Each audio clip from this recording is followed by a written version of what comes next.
Hoy nos vamos a sumergir en un material que es, bueno, sencillamente extraordinario. Hablamos de una serie de audios secretos que, cuando salieron a la luz, hicieron temblar los cimientos de uno de los clubes más grandes del mundo, Sí, son las conversaciones privadas del presidente del Real Madrid, Florentino Pérez. donde ataca con una dureza increíble a las mayores leyendas del club.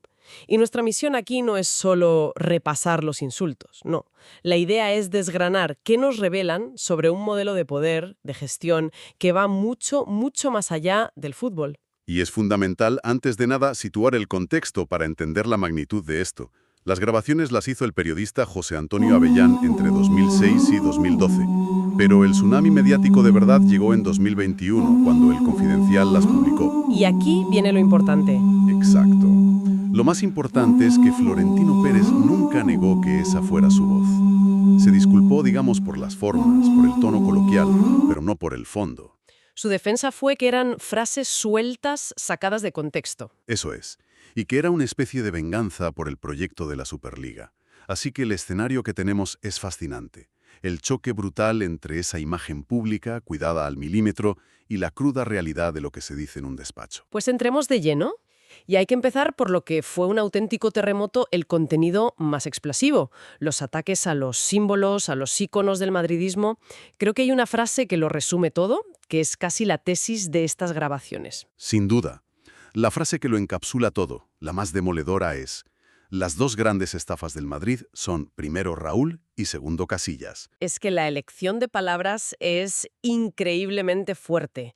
No dice dos jugadores que no me gustaron o dos capitanes con los que choqué. No, no. Dice dos estafas. Exacto. Es un término del mundo empresarial, del engaño, aplicado a la dos de las mayores leyendas del club. Ahí está la clave. No es un insulto producto de un enfado momentáneo. Es una descalificación conceptual. Está invalidando por completo a dos pilares, a dos canteranos que llegaron a ser capitanes y símbolos mundiales.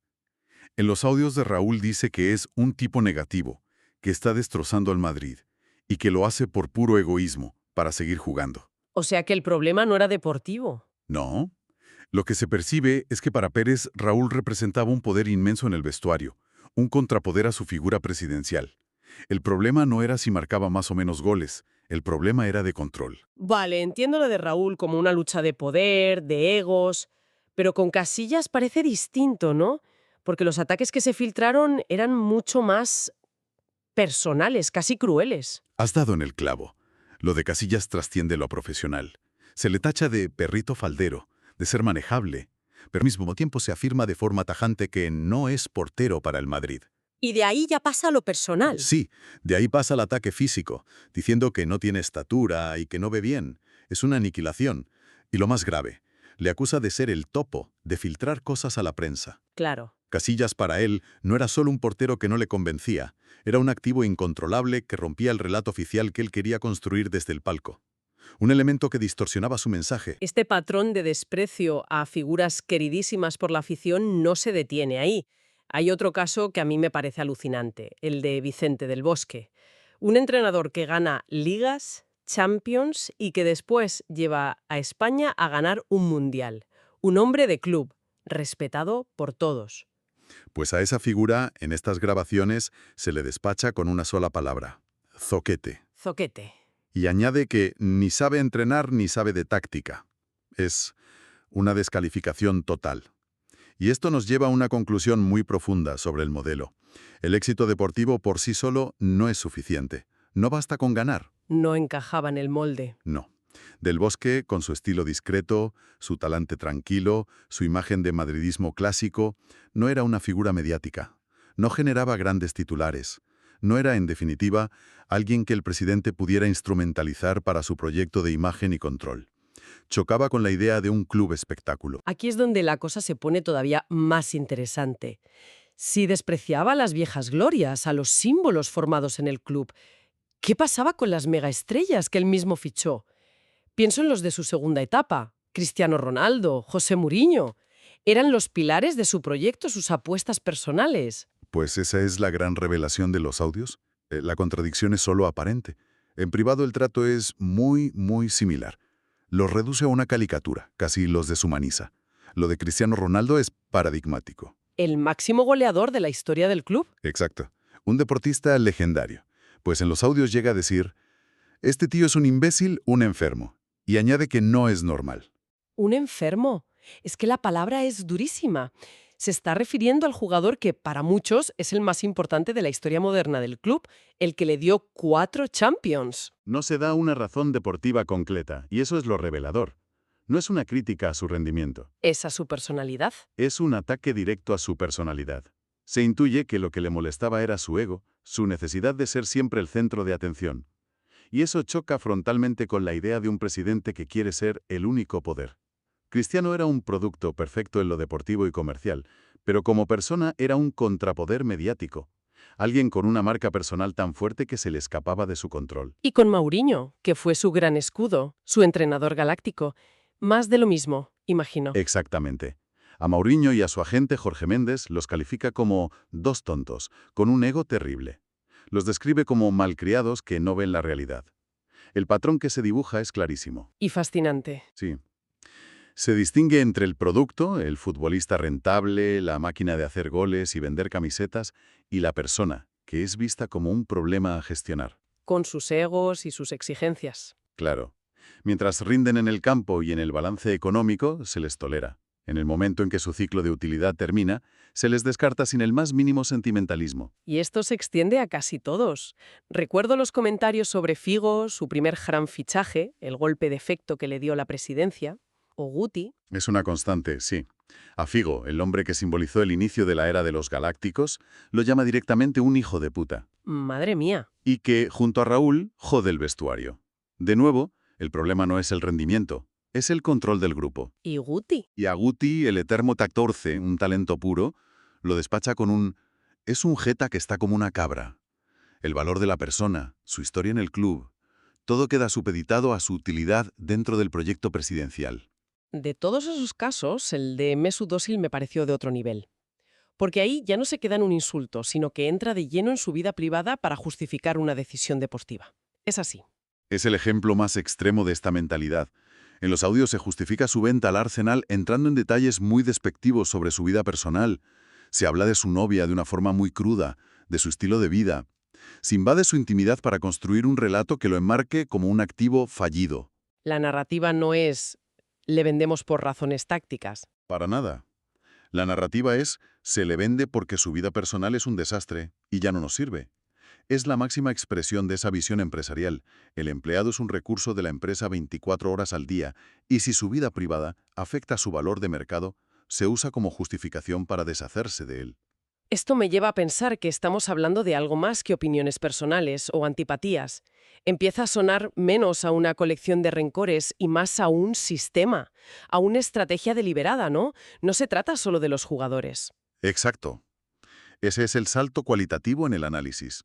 Estos audios son un auténtico manual de instrucciones sobre cómo ejercer el poder en el fútbol moderno. Y la clave es el control de los medios. Es la piedra angular. Y no es una interpretación nuestra, son sus propias palabras. En las grabaciones habla explícitamente de ganar la batalla del marca y de la necesidad de aislar a periodistas históricamente muy influyentes y críticos, como Alfredo Relaño. Y no solo lo dice, presume de ello. Presume abiertamente de dar instrucciones a periodistas, cuenta cómo los utiliza para atacar a jugadores que quiere vender y así preparar a la opinión pública para esa salida. Esto demuestra una conciencia absoluta del poder de los medios. Y su uso como herramienta de gestión. Como una herramienta más. No es casualidad. Es una estrategia planificada para moldear la percepción de los aficionados y que sus decisiones, por impopulares que sean, parezcan justificadas o incluso inevitables. En este contexto de control total, de fichajes de estrellas y de gestión mediática, hay una pieza que parece no encajar: la cantera, la fábrica. Históricamente un orgullo para el madridismo. ¿Qué visión se desprende de los audios sobre los jugadores formados en casa? Pues si el trato a las estrellas es frío, el de la cantera es de un desdén absoluto. Se refiere a los canteranos, así en genérico, como unos jetas. Unos jetas. Pero lo más llamativo, y que revela la raíz de esta visión, es que incluso critica a leyendas formadas en el club, como la mítica Quinta del Buitre.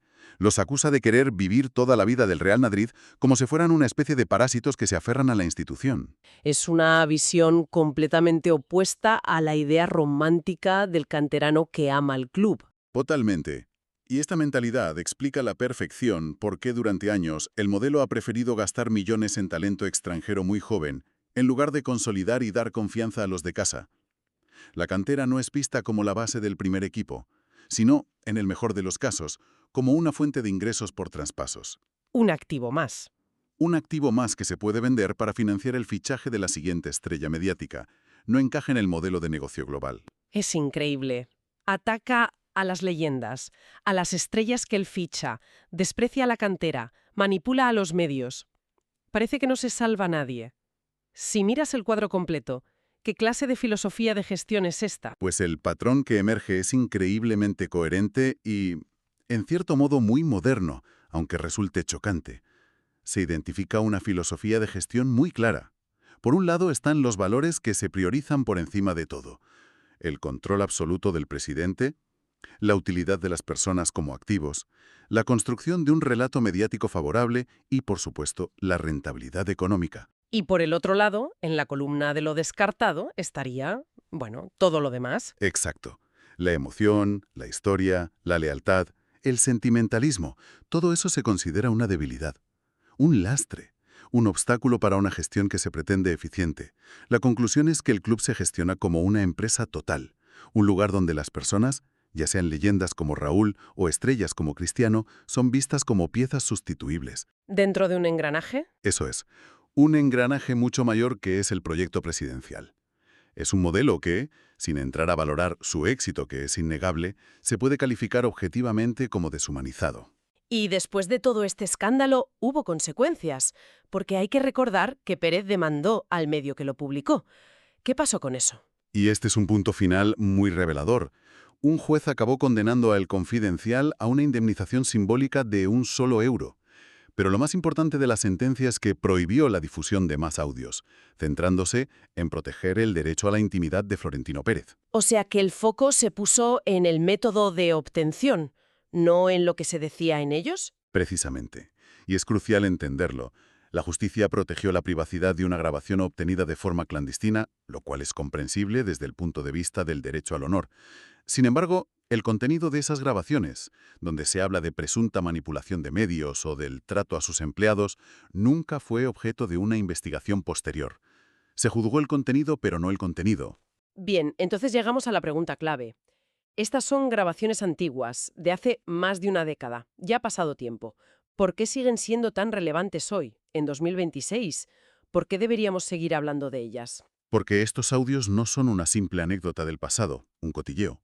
Son, en realidad, el manual de operaciones no oficial que explica el presente y el futuro del club. Explican muchas cosas, ¿sí? Explican las salidas frías y sin grandes homenajes de ídolos más recientes. Explican fichajes que a veces parecen más movimientos estratégicos de mercado que deportivos.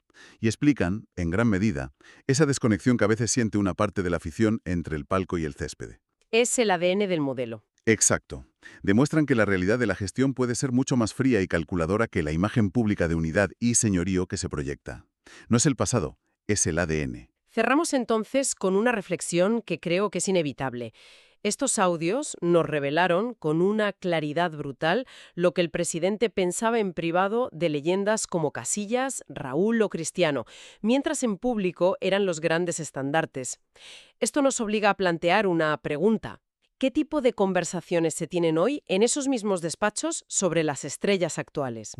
Pienso en Mbappé o Vinicius, especialmente cuando llegan las críticas o cuando su ciclo de máxima rentabilidad empiece inevitablemente a terminar.